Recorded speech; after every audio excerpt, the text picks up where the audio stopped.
Ad Auto e Moto d'Epoca 2017 anche il grande campione del mondo di rally, Miki Biasion, un campione quindi della Terra delle Meraviglie, che è qui in questi giorni proprio anche per presentare il suo libro Rally Avventure senza tempo. Miki, che cosa puoi anticiparci a riguardo? Beh, è un nuovo libro che ho fatto con Archioli ed è diciamo, una pubblicazione che vuole avvicinare non solo gli appassionati ma anche chi non conosce i rally. È per lo più un libro fotografico dove racconto i rally non tanto come risultati, come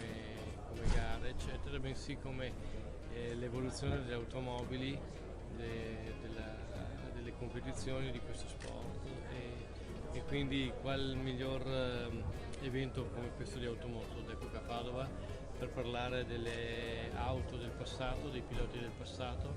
dei piloti del presente e magari c'è anche qualche accento sui futuri piloti del mondo dei rally, quindi è una nuova pubblicazione che è molto romantica sotto un certo punto di vista, ma che fa un po' d'antologia di questa disciplina.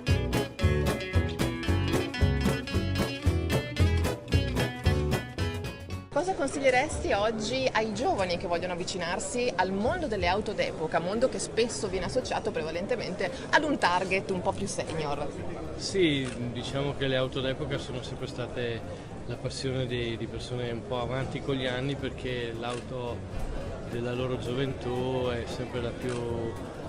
diciamo rimasta, è quella che è rimasta più nel cuore, mentre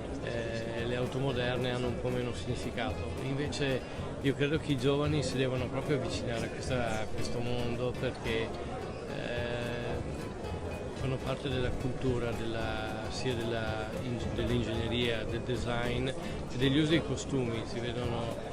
delle vetture che ricordano gli anni 20, gli anni 30, gli anni 40, quindi è una forma di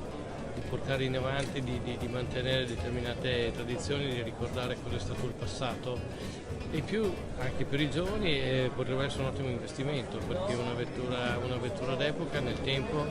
acquista valore, mentre una vettura moderna nel tempo lo perde. Quindi se dei ragazzi hanno questa passione per le automobili, consiglio di acquistare anche a pochi soldi una macchina d'epoca, metterla a posto un po' alla volta, poi magari andare ai mercatini durante i weekend in cerca dei ricambi, dei pezzi, e magari imparare anche qualcosa di meccanica, perché oggi siamo abituati a lavorare con il computer, mentre sulle auto d'epoca si lavora ancora con la pinza e cacciavite. Tra l'altro oggi ricordiamo che le auto e moto d'epoca effettivamente possono essere anche accessibili ad un pubblico più giovane. Oggi anche una vecchia Panda a tutti gli effetti sì, è un'auto d'epoca. Diciamo che anche qui c'è stata un'impennata dei prezzi, perché quando una cosa diventa tra virgolette di moda dopo c'è qualcuno che ne approfitta, però ancora oggi in qualche officina, in qualche garage, in qualche parcheggio in campagna si possono scovare dei pezzi abbandonati e con pochi euro,